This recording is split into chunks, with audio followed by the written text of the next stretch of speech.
Hey everyone, you're listening to Sacred and Profane Love, a podcast in which philosophers, theologians, and literary critics discuss how literature can help us think more deeply about love, happiness, and meaning in human life. As always, I'm your host, Jennifer Frey. I'm an associate professor of philosophy at the University of South Carolina. You can find me on Twitter. My handle there is @JenFrey, and on Instagram @ProfessoressaFrey. You can also find the podcast on Twitter. Our handle is @EudaimoniaPod.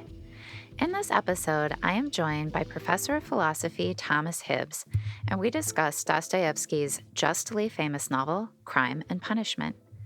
We had settled on this great Russian novel well before everyone was so keen to cancel all things Russian in light of Putin's despicable actions in Ukraine.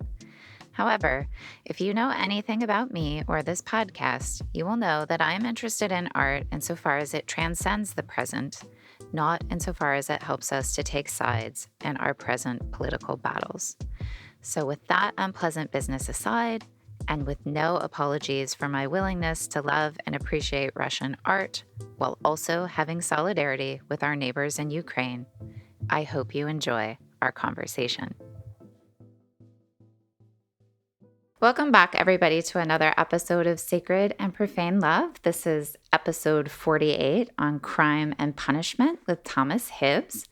Thomas Hibbs is currently the J. Newton Rayzor Sr. Professor of Philosophy at Baylor, where he is also Dean Emeritus, having served 16 years as Dean of the Honors College and Distinguished Professor of Ethics and Culture. He has a Ph.D. from the University of Notre Dame and served as a tutor at Thomas Aquinas College. He was full professor and department chair of philosophy at Boston College and president of the University of Dallas. At Baylor, Hibbs has also served as director of Baylor in Washington, D.C. He works on lots of different areas of philosophy, especially Thomas Aquinas, virtue ethics, and aesthetics. And he's published a lot. Apparently, he's currently working on a book on Catholic aesthetics, which I really want to ask him about. But welcome to the podcast, Professor Hibbs. It's great to be with you. It's a real honor. I'm a fan of the podcast and really glad to be a participant now. Oh, well, I'm so excited that you're a fan of the podcast, and I'm delighted to have you on as well. So what is this book on Catholic aesthetics that you're working on? So it's perhaps the easiest way to explain it is that it's an attempt to engage critically and apply Jacques Maritain's aesthetic theory to some poets and some painters, and looking especially at his good friend Georges Rouault, but also there's a really interesting mid-century poet, William Everson, who was a kind of Southern California beat nature poet, who then became a Catholic and became a monk at the Dominican place in Oakland, St. Albert's, and wrote some really remarkable religious poetry for about a decade. And then there's some other figures, but those are the two main figures. It's an attempt to take Maritain and see what remains valuable in his project, and then do something that he really didn't do in great detail, which is to apply his theory to 20th century art. Oh, well, that sounds fascinating. So you're talking about art and scholasticism, correct? Yes, and then especially the later book, Creative Intuition. Okay, so I haven't read that later book. So I should read that later book. It's good. That's the one. It's murkier, as Maritain can sometimes be, but it's where he really attempts to, in a sense, update the aesthetic theory to take into account 19th and 20th century accounts of beauty. So I recently wrote about Maritain and Flannery O'Connor. I was doing this thing in D.C. with Jamie Smith, who is a philosopher and editor-in-chief of Image. And it was interesting because it was a group of people. It was one of these Templeton projects. So it was very interdisciplinary. There were like two philosophers there, but then there were also a bunch of working artists. So there was a pianist, there was a painter, there was just all kinds of artists, and then Jamie, of course, and some social science people. And I was basically presenting like this manifesto on art and truth, and it was like pretty much coming out of Maritain. And the reception was not as terrible as I expected it to be. But once I brought beauty into it, that's when, so it was like Art and Truth, they were okay with that to a certain extent. I mean, there was a lot of pushback, but like the thing that really bothered them was when I brought in beauty. And then they were like, no, it has nothing to do with beauty. And I always find that so interesting. That later work that I mentioned, Creative Intuition, has where Maritain actually develops his account of generativity or creativity. That's the part that artists have. Flannery O'Connor was obviously influenced, but Dana Gioia, the poet, Mako Fujimura, the contemporary painter, and even Seamus Heaney has an essay, Sixth Sense, Seventh Heaven, where he uses Maritain's account in Creative Intuition to describe his own process of writing poetry. So that's one of the places which connects up. But yeah, beauty is can be a quite controversial notion amongst artists. Yeah, because, well, especially people who are really steeped in contemporary art, because they kind of know that it's ugly.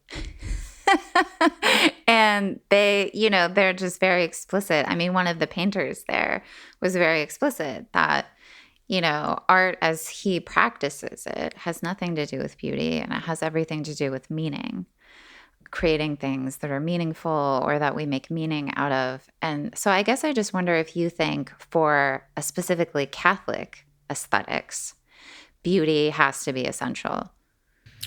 Well, I think it does, although I think there's a way in which one can take into account the modern circumstance. I mean, Maritain himself says, both in Art and Scholasticism and later in Creative Intuition, that and here he comes close to what Flannery O'Connor says in one of her essays, where she says that we can't look to modern artists for reassurance. Right? What we're going to get from them is a limited revelation. We're not going to get the full vision of Dante, right, from contemporary art, because the circumstances are not because we don't live in Christendom. That's right.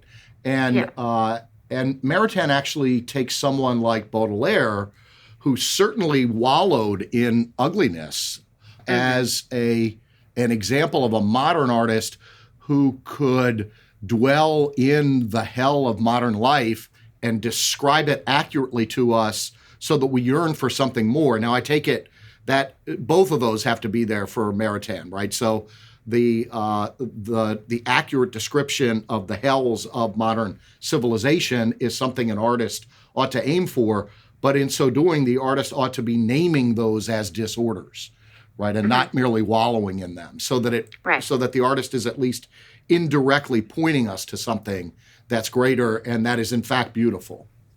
Right. Okay, good. That's helpful. Just so that everybody gets as excited as I am.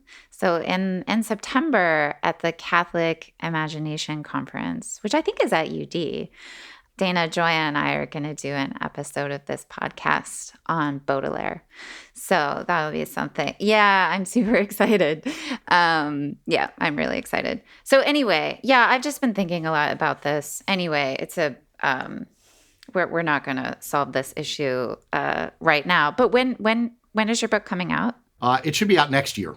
Okay, fantastic. Well, I'll be excited about it. You'll have to come back on the podcast when it comes out.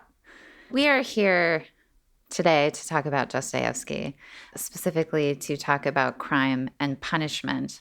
And I guess my first question is why you chose crime and punishment. So my listeners know that I let all of my guests choose their own book. So why Dostoyevsky's Crime and Punishment? So it's a text that I've loved for many years. I've taught it off and on. I'm in fact teaching it in a class that focuses on modern moral philosophy, and it's framed in a way as a debate between Nietzsche and Dostoevsky. And then we're reading Mill, Kant, Rousseau, and looking at how themes from Romanticism, from utilitarianism, from modern moral philosophy more generally, how nihilism figures in the thought of both Nietzsche and Dostoevsky. Interestingly, they overlap in some ways in their criticisms of modern moral philosophy, and then diverge, of course, in other ways. But we know that at least that Nietzsche read Notes from Underground, which was the book I'm also teaching in this class that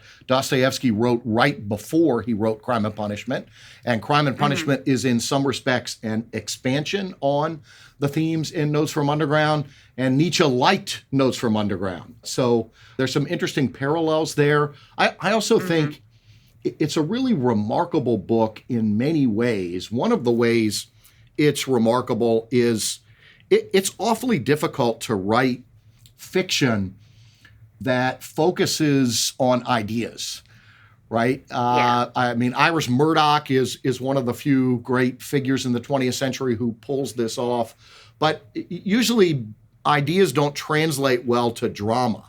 And Dostoyevsky pulls this off, I think, especially well in Crime and Punishment, in part because he's embedded the ideas within what we might call a kind of odd murder mystery that that is written in a way. We know it was written in installments over a year's period and published in a kind of public journal in Russia.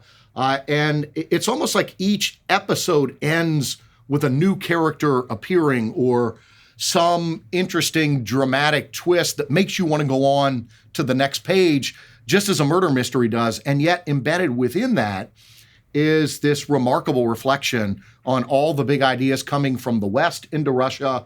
Most of those ideas coming from the West, Dostoyevsky's deeply critical of.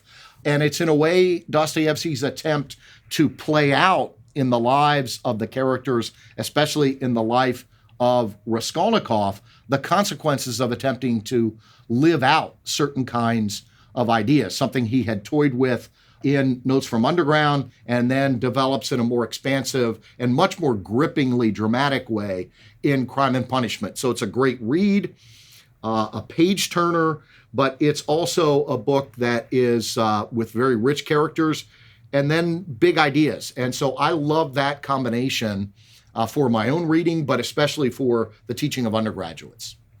Right. Yeah. I mean, do you think it's fair to say that he's a philosophical novelist, or is that sort of misleading?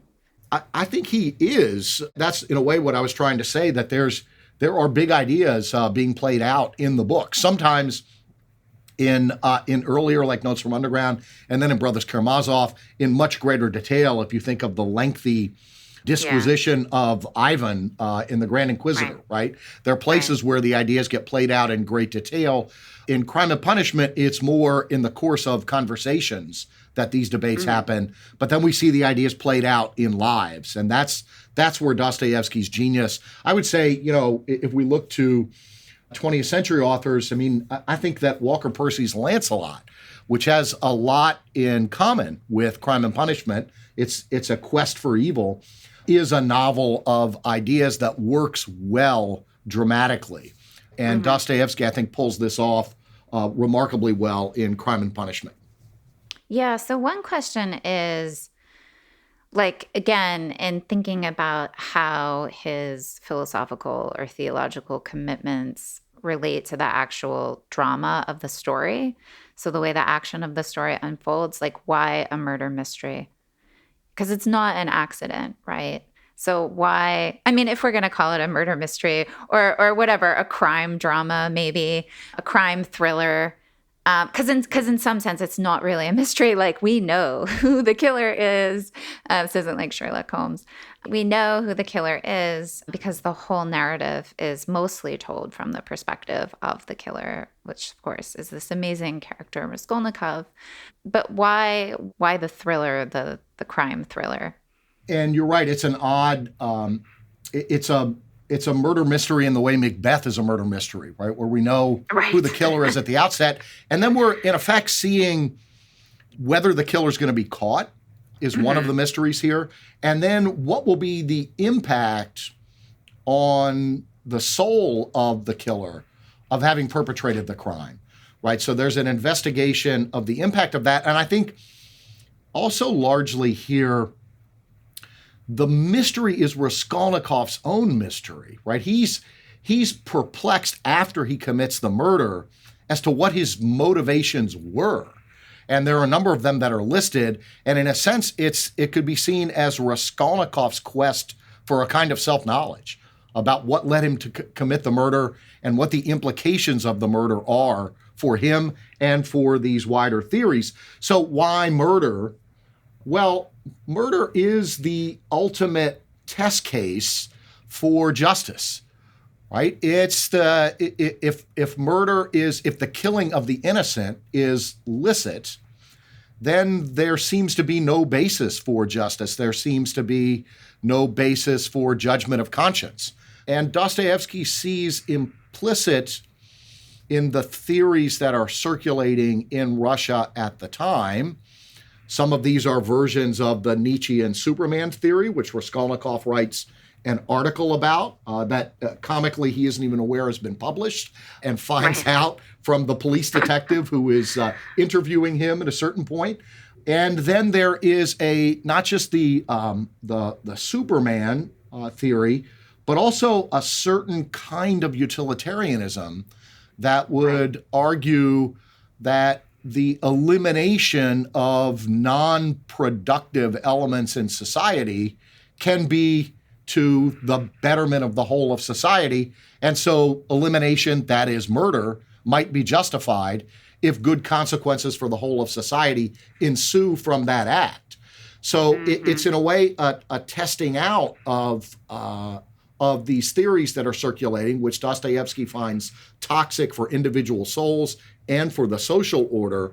And it's a testing out personally for Raskolnikov himself as to whether he is one of these supermen or not, right? He's in a way testing his own status and testing out his own theory. Right. Yeah. I mean, one of the themes in the novel, it seems to me, is kind of the gap between theory or theorizing about these things and the actual muck and mess of human life, and sort of living your theory, which of course is a notorious problem for utilitarians in particular. And we can talk about why that might be once we get to it. Yeah, it is interesting. I'm teaching a class right now called Virtues, Acts, and Consequences.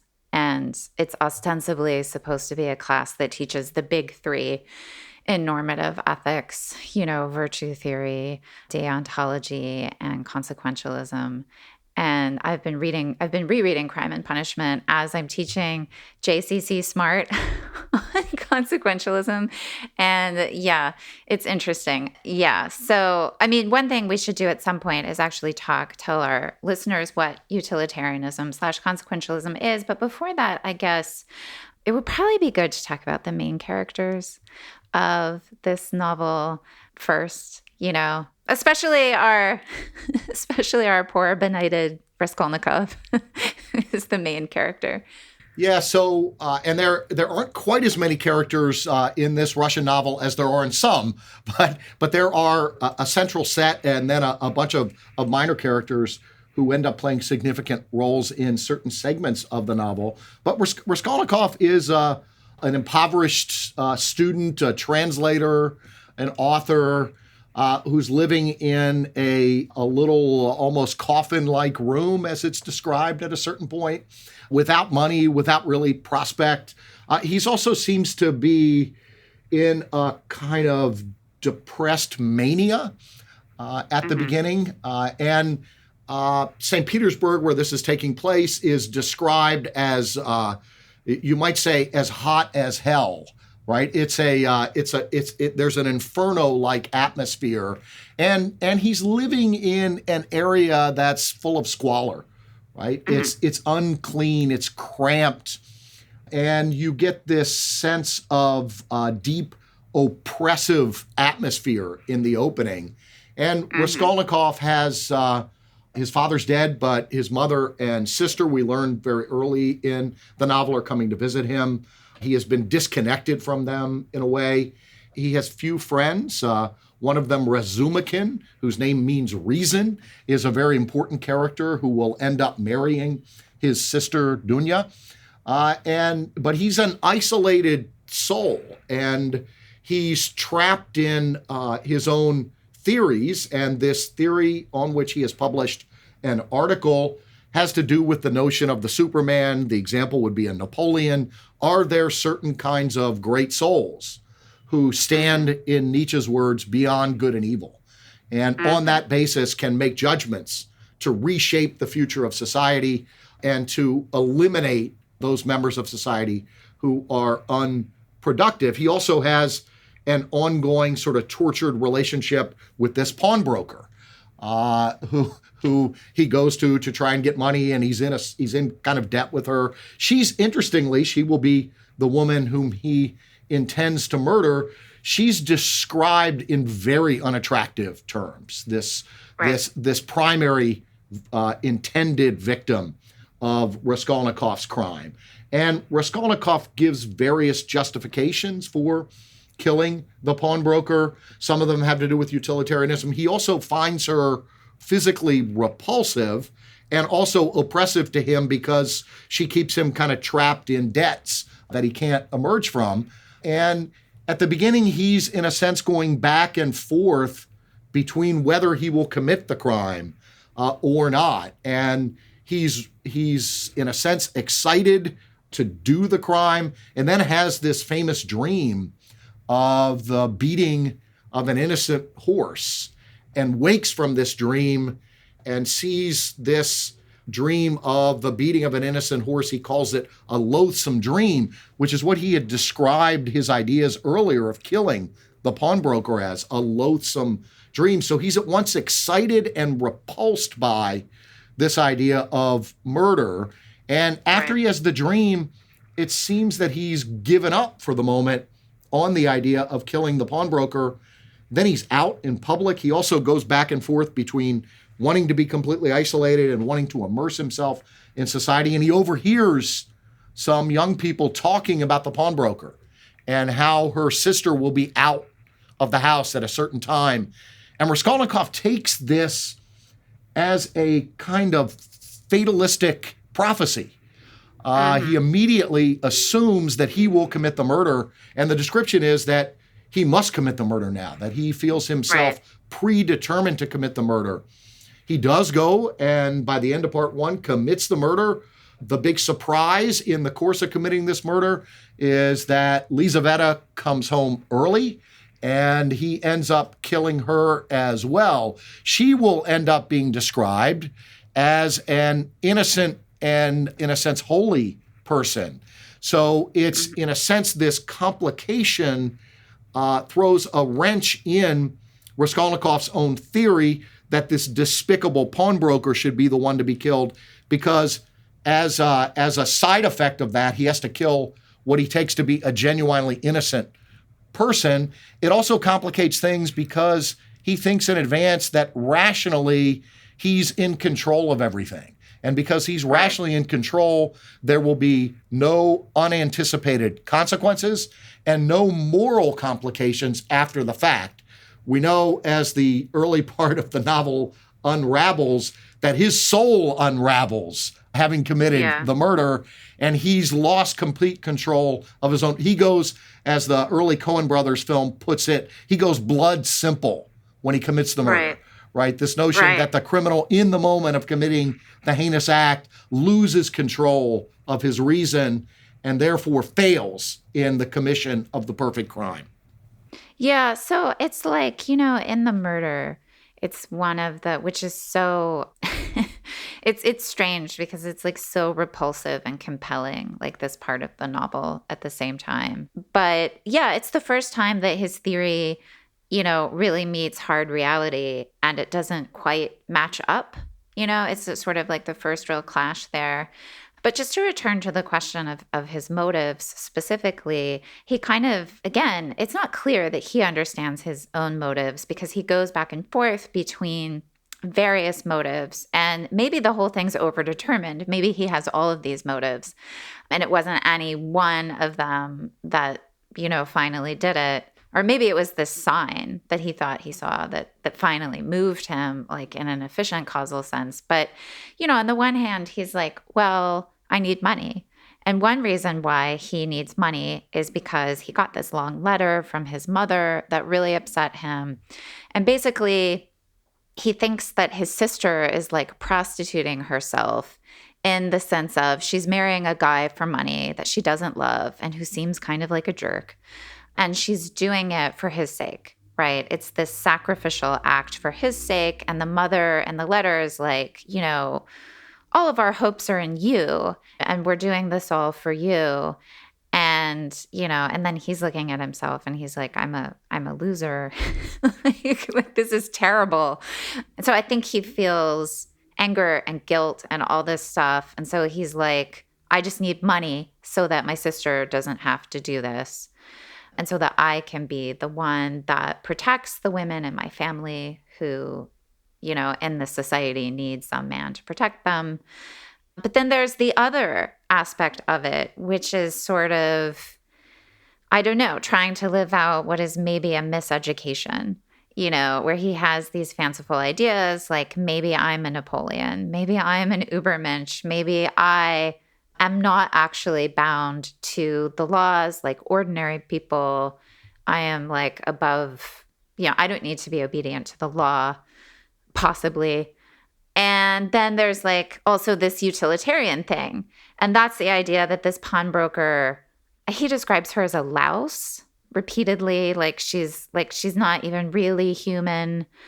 And so she's completely expendable, and it would be better, right? It would be better on the whole if she didn't exist. So it's kind of like, it's really unclear which one of these things is really driving him.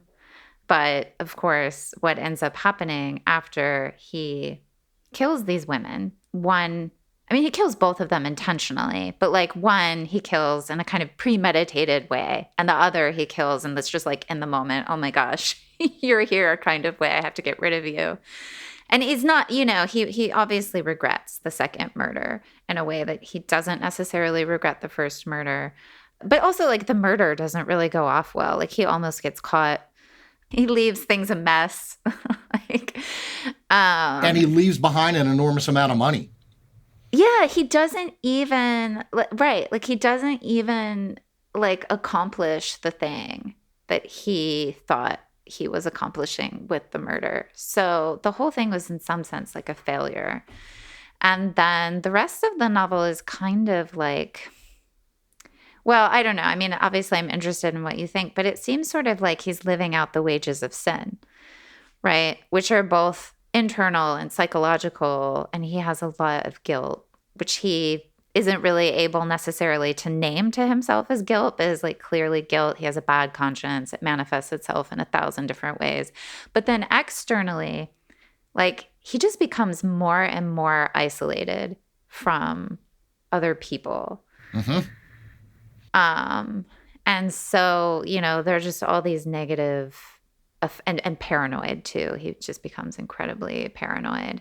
And yeah, so the rest of the novel is sort of like playing it out. And the question of self-knowledge, like we can return to that at the end of the discussion, but like, does he come to self-knowledge? I think that's a huge question. Right. In thinking about this novel.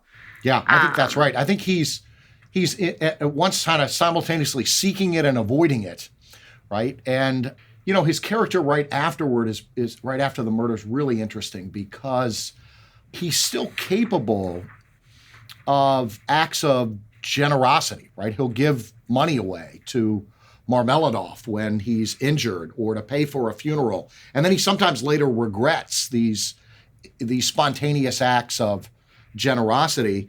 But we also know that he had been engaged to a very sickly young woman, his landlady's daughter, who ended up dying, and was, in a sense, sacrificing himself for the sake of this sickly young woman. And the really interesting thing about the language that's used there is he's described as overcoming all obstacles in the pursuit of this marriage of this young woman who is so sickly and unattractive that no one else would want to do this. And of course, overcoming all obstacles is in a sense what he does in the murder. So he's torn between these excessive spontaneous acts of generosity and self-sacrifice, at least prior to being infected by the theory, and then these self-absorbed, narcissistic, violent acts of destruction and of wanting to separate himself off from everyone else. The other thing dramatically that Dostoyevsky really does brilliantly is that he keeps, as soon as Raskolnikov thinks that he's attained equilibrium and recovered his strength, you always know that Raskolnikov is going to faint in the next scene, right? So he's at the police station. He thinks he has everything under control. Then he hears someone talking about the murder. He faints. After Marmeladov is injured and he's covered in Marmeladov's blood, he is renewed in spirit and thinks he can get away with everything. He goes back to his apartment to find his mother and sister there, and their presence makes him faint. So every time he asserts his own stamina, his own strength, he immediately confirms for us how weak he is and how incapable of actually being in control of his life. There's also this wonderful line that the narrator uses because he goes in and out of a kind of comatose state, right? After the murder, where he sleeps for days. People are coming in and out of his apartment. And there's one point where the narrator says he was constantly remembering that he had forgotten something that he must not forget. And this kind of loss of his own capacity to reason and remember is an indication that in this attempt to assert his own power, what he does is to reduce himself to a state of utter weakness and passivity and dependence on others. Yeah. I mean, I think one thing that's going on is he's not able to hide his guilt. Right. Right. Like his guilt doesn't remain this merely interior thing. It just keeps coming out in response to things that to other people who are innocent of the truth of the matter would be neither here nor there. It would just be totally neutral. But for someone with a guilty conscience, provoke anger or anxiety or paranoia or some kind of negative emotion precisely because they know, I mean, he knows on some level that he's guilty, despite all of his attempts to justify what he does to himself. I don't think he ever manages to convince himself that what he did was fine. No, and one of the interesting themes here too, and this could take us into particularly the relationship with Sonia and Svidrigailov and Porfiry, who are the three main characters that he finds himself going back and forth among throughout the book. But he has also this desperate desire to confess. But the motivation for confession varies quite a bit. Sometimes he seems to want to just be so exhausted that he just wants to be relieved of the burden of having to try to continue to hide his guilt, unsuccessfully, as you mentioned, but he's still attempting to hide it. At other points, when he's with Zemiotov in the tavern, and he gets right up near his face and he says, "Suppose I did it," right? He seems to want to taunt other people with the idea that he might be the murderer. And he seems also to want, in a sense, which happens very dramatically when he goes back into the apartment where he had committed the murder, right? He returns to the scene of the crime, as criminals often do. He wants, in a sense, through the confession, to relive the thrill of his own power, of his own violence, right? And then there are occasionally the inklings of a deeper kind of confession, where he might actually own up to his own guilt and then repent of it. But there are only inklings of that, I think. And the question is whether in that famous epilogue, he actually gets to the point where he fully owns up to it or not. But this theme of confession, which is also, by the way, a theme in Rousseau's works that, in a sense, Dostoevsky's mocking all these vain confessions, which are just ways of drawing attention to oneself, very different from Augustine's confessions. he is, in a way, through some of the confessions, just trying to draw attention to himself as potentially the type of person who could have committed such a heinous act. And he's looking for the shock in others' eyes. And at times he's also hoping that those others might help relieve him of his guilt, although he's not sure on what terms he's willing to be relieved of the guilt. Yeah. So can I ask you to say more about Rousseau and this kind of false attention-seeking confession as opposed to real confession? Like, what are Rousseau's views there? Well, I think on Dostoyevsky's reading, Rousseau writes his own confessions, which are in a sense a rewriting of Augustine's confessions. But these are not, as Augustine puts it in his own confessions, right? A confession is accusation of self, praise of God. That's what Augustine says his confessions are about. In Rousseau's, they're various, in a sense, various masks of self-representation, right? Of self-presentation. I think of that wonderful line from T.S. Eliot's early poem, J. Alfred Prufrock, who is a deeply vain and paralyzed person in his own self, but who lives, in a sense, cultivating images of himself in the eyes of others. He's constantly concerned about how he looks to others. I think Rousseau thinks that confession is really about how we present ourselves to others. And Prufrock says at one point, there will be time to prepare a face to meet the faces that you meet, right? This sense that we're always putting on masks and presenting ourselves, and confession is perhaps the most dramatic way of doing that for Rousseau. Yeah. And Dostoyevsky is, in a sense, mocking this as a kind of play acting that indicates how far Raskolnikov is from actual self-knowledge, to go back to that topic, and also how far he is from actually being capable of having the courage of acknowledging what he's done and owning up to his guilt and repenting of it. Yeah, I love that. I love that contrast because, the real confessions, Augustine's confessions, is about a search for God, which is about the search for self-knowledge. And the whole thing is like a kind of prayer. It really irritates me when people say things like the Confessions is autobiography or it's memoir. And I'm like, did you read it? It's not. It's not that. Precisely because, the whole premise of memoir is that like your life is so interesting and that people are gonna, learn something. And I just think that's not what Augustine, it's setting aside whatever his motives were. It's not how the book strikes you. And yeah, because it all kind of just has this form of prayer and praise, right? It's also the case for Augustine. What's crucial in this is, in our own limited human way, to begin to see our own lives from the perspective of divine providence. So there's that wonderful passage in the middle of Book 5, right, where Augustine leaves North Africa to go to Rome. And addressing God, he says, I left North Africa to go to Rome because my students were unruly and wouldn't pay their bills, right? And so he goes to Rome because he thinks he might find better students or other kinds of work. And he says, you led me to Rome to meet Ambrose, to hear Ambrose preach, right? So there's that shift where he, looking back, can see the hand of God was at work.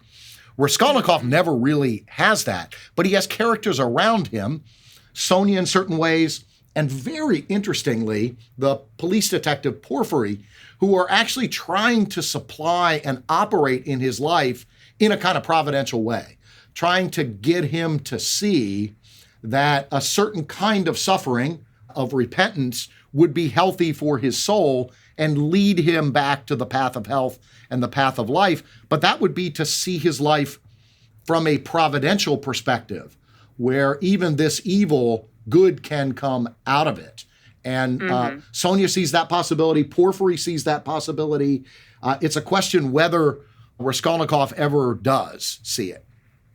Right. I think, right. Okay. So let's talk about those other characters. And let's start with Porphyry.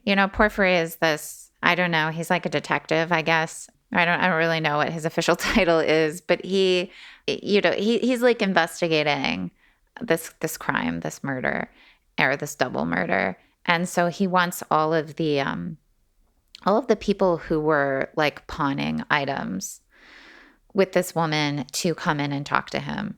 And so that's how Raskolnikov, goes into the police station to see him. And they have like a very interesting exchange. I mean, this I think is the point in the novel where we learn that Raskolnikov had published like a theory about the Übermensch. Do you want to talk about this scene? Yeah, it's a great scene. And, just by way of background, some members of your audience who are closer to my age than yours, Jen, might remember this TV character Columbo.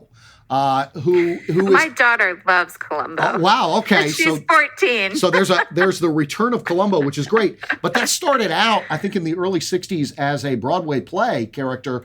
And the two guys who wrote the play based that character on Porphyry in really? Crime and Punishment. And so he's this seemingly befuddled, not on top of things detective who's mumbling but whose designs are really to throw people off balance and to kind of gradually entrap the criminal so that he confesses. Mm-hmm. And those shows are also structured in the same way as this, as the novel, where they begin with the murder. Everybody knows who committed the murder. And the question here is, how do you catch the murderer? In this case, the first interview of a number of conversations that Raskolnikov will have with Porphyry mentions to Raskolnikov that the Coen brothers could do a great comic movie of this novel, I think, because Raskolnikov's own delusions are frequently comic. And one of the moments is when Porphyry says to him, I read this article that you wrote, and Raskolnikov's like, that's in print? Where did that appear? He doesn't even know that his article is in print. And of course, because he's read the article and because he knows that Raskolnikov had a connection to the pawnbroker, he's immediately wondering whether Raskolnikov is guilty, and very quickly comes to think that Raskolnikov is the perpetrator of the crime. But they have this conversation where Porphyry starts to ask him, when you were writing this article, did you maybe think of yourself as a Napoleon? Did you maybe think you were a person who could step over conventional morality and act violently for the sake of future good? And Raskolnikov's getting very nervous. And then the other part of that early conversation is that he asks Raskolnikov, it's sort of a confession of faith. Do you believe in God? Do you believe in the afterlife? Right. Do you believe in the resurrection of Lazarus? And Raskolnikov says yes. And then Porphyry says, literally? And Raskolnikov says yes. So it's interesting that Porphyry doesn't just examine the theory, he brings in the scriptures. He brings in the gospel message of resurrection to ask Raskolnikov whether in the depths of his soul, he knows he's been raised as a Christian, whether he still believes these things. And then the real hard point here for Raskolnikov is when Porphyry says, isn't it the case that everybody in Russia today thinks of him or herself as a Napoleon? Isn't this just a common belief that we all think we're superstars or supermen and women who can make up our own morality? And that's, of course, deeply demoralizing for Raskolnikov, because Raskolnikov thinks he's the only one around who knows this theory, and he's the only one around who can live in accord with it. And yet Porphyry, and this is a great kind of window on 19th and 20th century civilization, right? It's no longer just these elite philosophers who believe in moral relativism and the ability for each of us to create our own moral universe. It's everybody. This has been democratized. Right. And so that in a sense undermines Raskolnikov's pretensions of superiority. If this is a theory that's already circulating in the popular mind anyhow. So Porphyry completely, repeatedly ties him up in knots.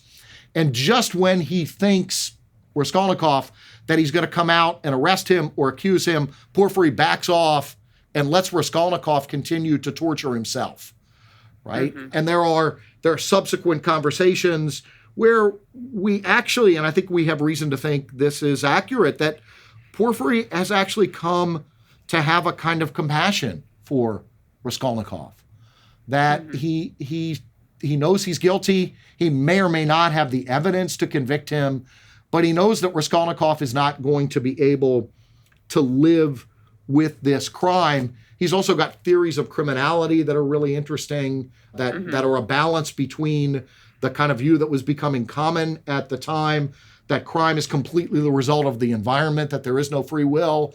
And Razumikin pushes back against that, and Porfiry says, well, there is something to the environment. It plays a role, right? It's a mix in criminality between free choice and the environment, at least for many people. In this case, the environment is partly his poverty, his need to help his mother and sister. It's also these toxic ideas in the environment that have infected Raskolnikov's soul. And so Porfiry plays the role of a kind of father confessor, potentially, for Raskolnikov. Yeah. Yeah, I mean, well, maybe we should, sorry, there's so many things I want to say, but I'm also mindful of the time. So maybe we should get to these other two main characters, right? There's Svidrigailov and there's Sonia. Or you can take either one in turn. So these three characters, Porfiry is the kind of father confessor who's attempting to move Raskolnikov to a confession, and he hopes to a kind of repentance as well. Raskolnikov's fate seems torn between Sonia, this deeply self-sacrificing character who has actually become a prostitute to provide money for her impoverished family, but who seems, in a sense, untouched by her prostitution. That is, her will is still ordered to God. She becomes the person that Raskolnikov keeps returning to. The very interesting point about her is not just that she, in a sense, represents Christian self-sacrifice, but she was also friends with Lizaveta, right? The sister of the pawnbroker whom Raskolnikov did not intend in advance to murder, but ends up murdering. And she's not just her friend, but they have exchanged crosses. And she has Lizaveta's Bible, right? So Raskolnikov at one point asks about the exchange of crosses, right? So she stands in a way to Raskolnikov in the place of the victim, right? She's Lizaveta, risen from the dead, in a sense, to confront Raskolnikov's conscience, because she has taken on the burdens of Lizaveta. And then Raskolnikov keeps going back. At one point, he says to her, do you have the Gospels? Go to the Gospels. Go to the passage of the raising of Lazarus. And you have this great scene before a candle of the murderer and the harlot, as our translation describes it, and the holy book. And Sonia reads in this deeply impassioned way, as if the purpose of her entire existence is invested in the literal truth of Christ's ability to raise from the dead. And Raskolnikov, and then they sit there silently for about 5 minutes. And Raskolnikov is deeply moved by this, but then he becomes cynical. He eventually will confess to Sonia, and her first, she's got a kind of twofold reaction, which is interesting. We probably don't have time to go into this. Interesting for debates in virtue ethics. But you killed an innocent person, but also what have you done to yourself, right? This notion that vice is, in a sense, its own punishment. So she, on the one hand, represents a very painful possibility for Raskolnikov of having to humiliate and humble himself. His theory was false. He did this all out of vainglory. He does say at one point to her, I've been lying for a long time, right? Even to himself. And she brings him as close as he comes to recognizing the truth about himself. Meanwhile, when he's not with Porfiry, he's going to this character Svidrigailov, who's been connected to Raskolnikov's sister and is a deeply problematic character who may have poisoned his wife, who has a penchant for sexual relationships with young girls, right? Yeah, he's creepy. Who is creepy and a nihilist, right? He says to Raskolnikov at one point, you are still connected to civilization and humanity, meaning you haven't gone as far down the direction of nihilism as I have. But he scandalizes Raskolnikov, the murderer, right? His passion for girls, for young girls, scandalizes Raskolnikov. At one point, he describes the afterlife as a small room with spiders, and Raskolnikov feels chills. What does this indicate about Raskolnikov? It indicates what Raskolnikov could become, but is not yet.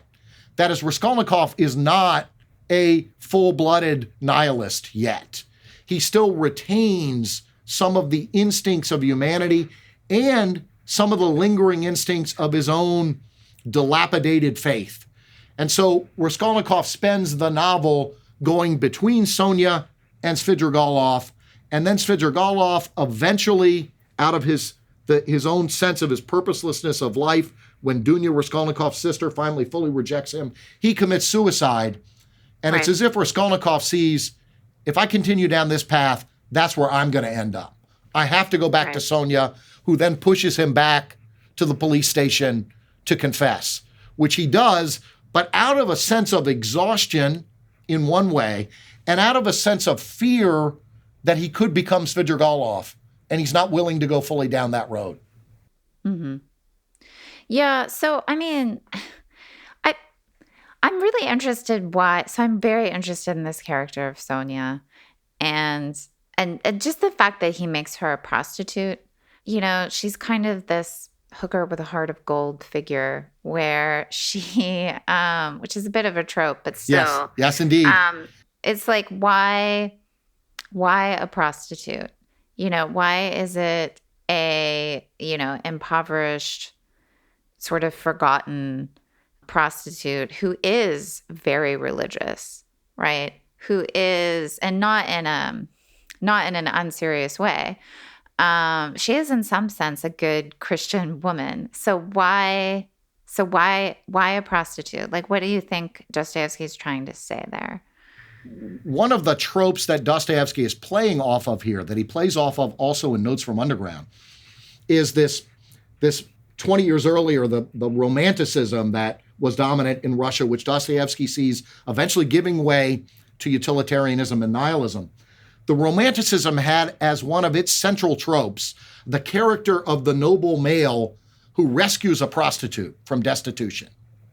Right? And so the character in Notes from Underground very comically tries to do this in the course of that story and ends up getting it reversed on him, where the prostitute ends up being the one who ends up being sympathetic to him. He can't take this in his vanity, that he would be subservient to a prostitute. So some of what's going on is Dostoyevsky turning on its head this trope from Russian romanticism about the male who makes a woman, right? And this is what Raskolnikov sees in his sister Dunya's engagement to Luzin, that she, as you said earlier, she's prostituting herself to this wealthy man in order to rescue the family. And Luzin, as a character, wants women who are dependent upon him, right? So this trope of the saving of the romantic, generous male saving of the prostitute from her destitution and wayward paths, Dostoyevsky's turning that upside down, right? So it's the prostitute who ends up saving Raskolnikov. He has to, in a sense, humble himself, as he does explicitly by kneeling in front of her, going down to her feet in the epilogue of the novel. He has to humble himself before this prostitute in order for his redemption to take place. So some of it is a historical context that we've lost. And so that I think tempers the worry we might have as readers about this trope of the holy prostitute, right? Who embodies the Magdalene and the Madonna, although that's still there and problematic in some ways. Mm-hmm. No, I love that. Thank you. That's really enormously helpful. I mean, so in almost every scene with Sonia, the story of Lazarus being raised from the dead by Christ comes up. And so she's clearly pointing Right. I mean, in some sense, Sonia saves him, but only by pointing to something outside of herself, right? It's not in the one case, in the one case to scripture and the possibility of new life in Christ, of resurrection, and then also in pointing to where his real happiness is, right? Which is not at all where he's thinking that it is. And he confesses to her, right? But it's a very weird confession. And I just wonder what you make of his confession, and then also his eventual. So there are two confessions, right? There's his confession to Sonia, and then there's his confession really at the end of the novel, just before the epilogue, to, I guess it's Porphyry, or it's somebody in the police station. I mean, he's turning himself in. Yeah, I just wonder I don't know if you have thoughts about those two scenes and how they might be mutually illuminating. Yeah, another point to make about her is, just to reiterate what I said earlier, is that she's the stand-in for his victim. So in a sense, the word of God comes to Raskolnikov from the Bible that Lizaveta owned, right? And Sonia's a stand-in for the victim who at once accuses him, but also offers the suggestion, the path of repentance and forgiveness. Yeah, I think, he's deeply torn in that scene where he confesses to her. And even after he does it, his pride reasserts itself, right? He doesn't immediately want to go to the police station then. And it's only after he learns about Svidrigailov and then is followed by what's become his conscience, Sonia. But it's a conscience that he hasn't fully developed in himself because he needs her there to keep following him. So it's a confession. And again, he's self-dramatic. He's self-dramatizing in that confession, right? It's as if he wants to present himself still, even before Sonia at that moment, as a great-souled, superior human being who committed this murder, right? So he's still looking for, even as he confesses, he's still looking for some sort of affirmation of his superiority. And of course, she'll have nothing of that. She knows that this is self-justifying delusion that he's suffering from. The moment that really matters there is the one I already mentioned, where he says to her, "No, that's a lie, and I've been lying for a long time." Right? His recognition in that moment, which is not that he knows what he ought to do, but at least he recognizes that he's been lying to everyone else and to himself in his theory, in his justification of the murder, in the way he's been dealing with everyone. His life is just riddled with lies. And the question is whether he can make his way back to the truth. So there's the confession at the police station. And then there's, in a sense, the confession after he's imprisoned and she visits him in jail. And he has a kind of vision of the old plains of the Holy Land and Abraham. And then he, in a sense, relinquishes his own will. There's this line that comes up a couple times: instead of dialectic, there was life, right? So it's as if he gives up this internal rational battle of theory. And Porphyry had actually suggested, give up dialectic and submit yourself to life and submit yourself to the suffering that is yours. And in a sense, by embracing Sonia's path, he is embracing suffering at that point. It's very quick at the end. It's hard. It's easy to be dubious about whether we think there's actually been a conversion of any deep sort in Raskolnikov. Dostoyevsky says this is the beginning of another story, right? The story of the redemption of a soul. But the conversion happens so quickly, and because it does seem to be, again, a kind of exhaustion of the thing that had preoccupied him and then simply giving himself to something else, the narrative has a kind of gap in there, right? Because he does simply give up rational dialectics and submit himself to life. What you'd like to hear is him telling his own story at that point in the way Augustine does.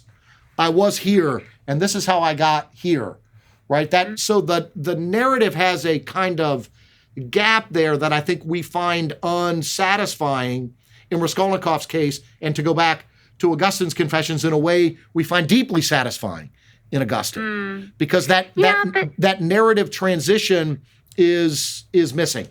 Go ahead.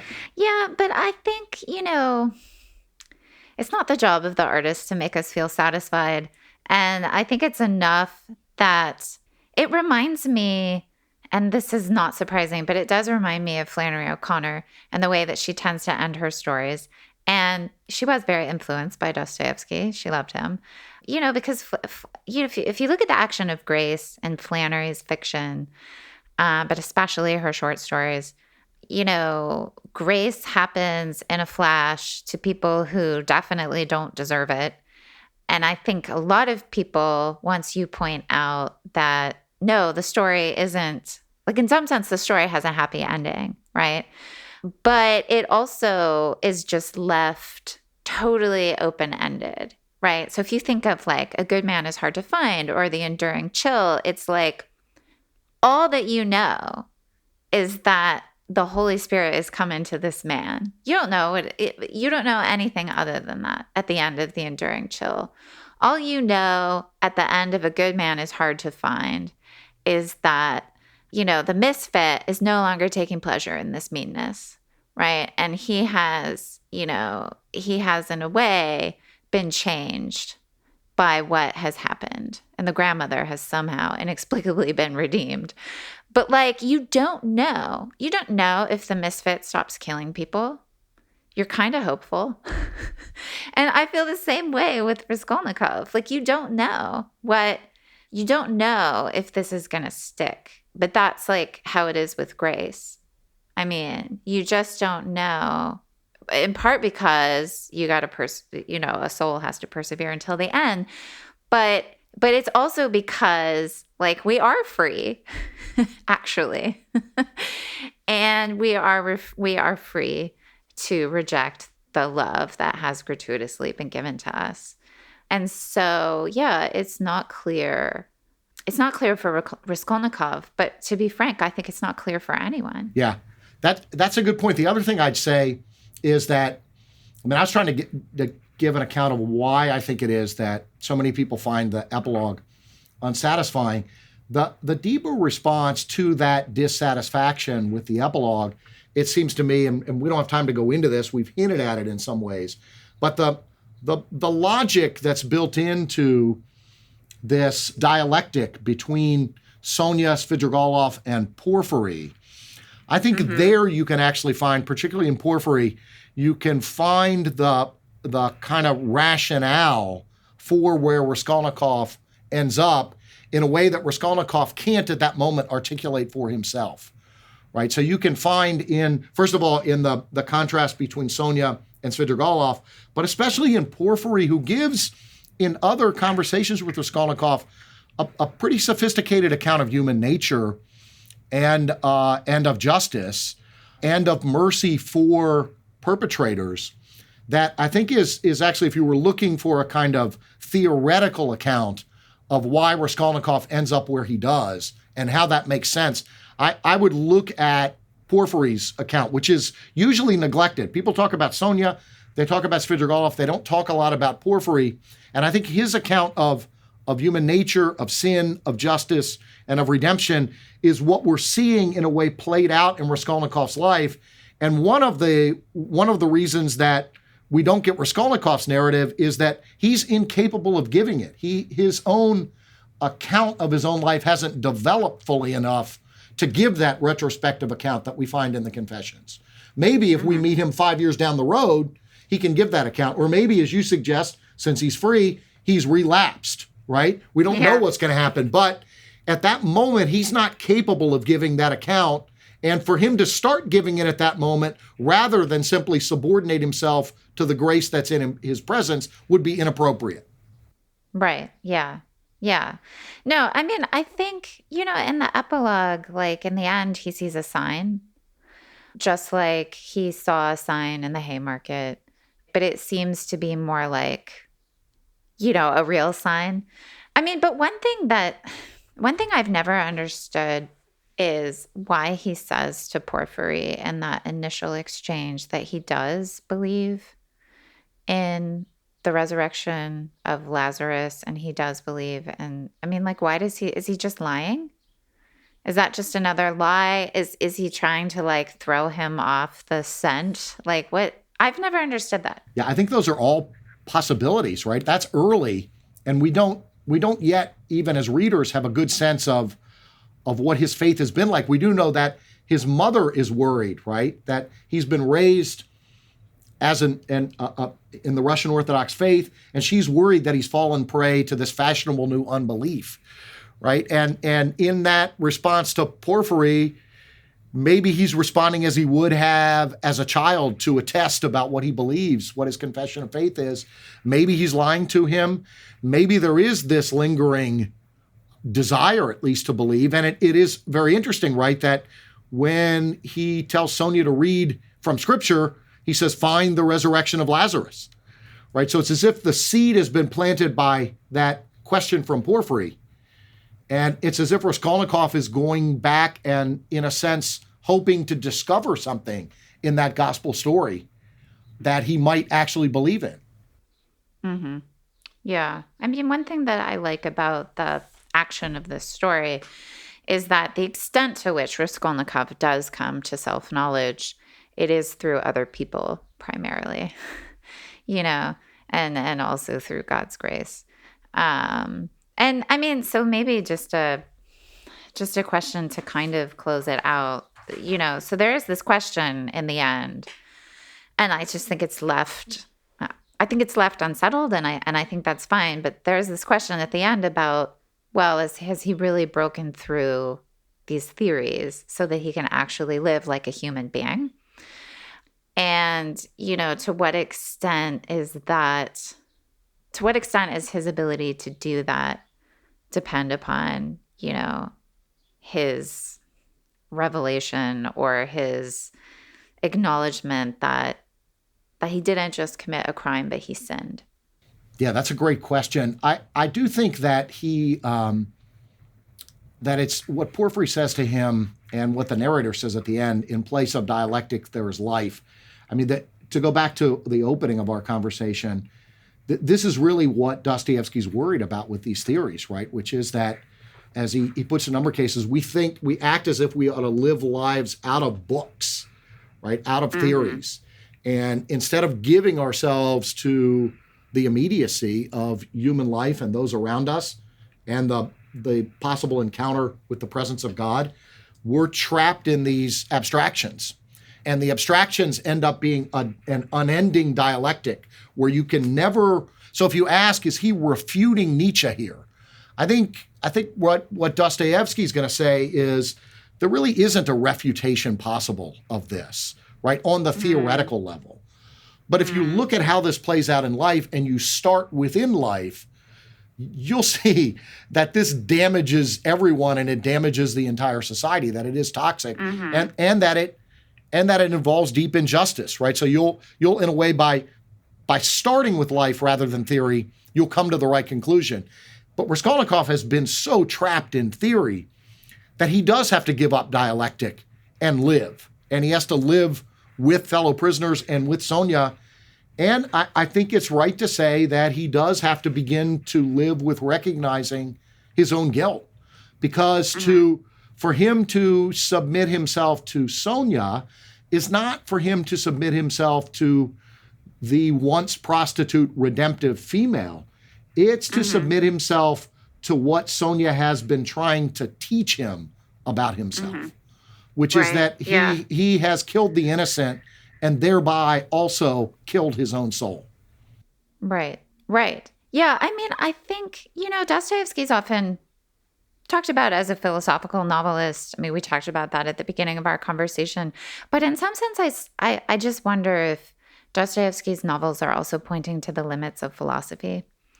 And this is something that I am kind of obsessed with because, I found myself maybe a little bit too late running up against the limits of philosophy, in particular, the limits of moral philosophy. And, it's really interesting. I mean, it's interesting that this conversation about theorizing is being had by two moral theorists in a sense. It kind of raises the question about whether or not we're part of the problem. If these poor students are coming into our classes and we're just giving them theories, well, here's what the Kantian says, and here's what the utilitarian says, and here's what Nietzsche says. Now, good luck, right? We're somehow like harming them. I agree. Yeah. One of the reasons I teach this class the way I do is that, as you know, the utilitarian and Kantian theories are, in a sense, an attempt to make moral philosophy scientific, right? To provide us with decision procedures. And if we're good Aristotelians, we remember at the beginning of the Ethics that Aristotle basically saying, if you think studying this is going to make you good, go away. Right? This study, mastering moral theory will probably make you worse unless you attend to the practices and the development of the right kind of habits that are completely separate from theory. They can be perhaps illumined by theory, but the real danger, Jen, as you just very nicely put it, and what we have to be very concerned about in our classes is the danger of substituting theory for practice and for habit. Right. And I think that's one of the points that I think you're absolutely right. That's one of the points Dostoyevsky's making at the end about Raskolnikov. In place of dialectic, that is theoretical moral philosophy or theoretical amoral philosophy, as the case may be, he now has life. Right. He now has the potential of certain kinds of practices where he'll imitate the ways of Sonia and imitate the ways of the characters in Scripture, the individuals in Scripture who come to live a certain kind of life that leads them closer to Christ and their own redemption. And that's not adopting a detached, theoretical, abstract standpoint and trying to figure it all out in advance before you act. Right. Yeah. And I also think it kind of touches on, for me anyway, why reading literature is actually very important for the moral philosopher in particular, because I think that if you're doing moral theory, you can tend to get lost in various abstractions and become detached from reality in ways that are clearly kind of disturbing.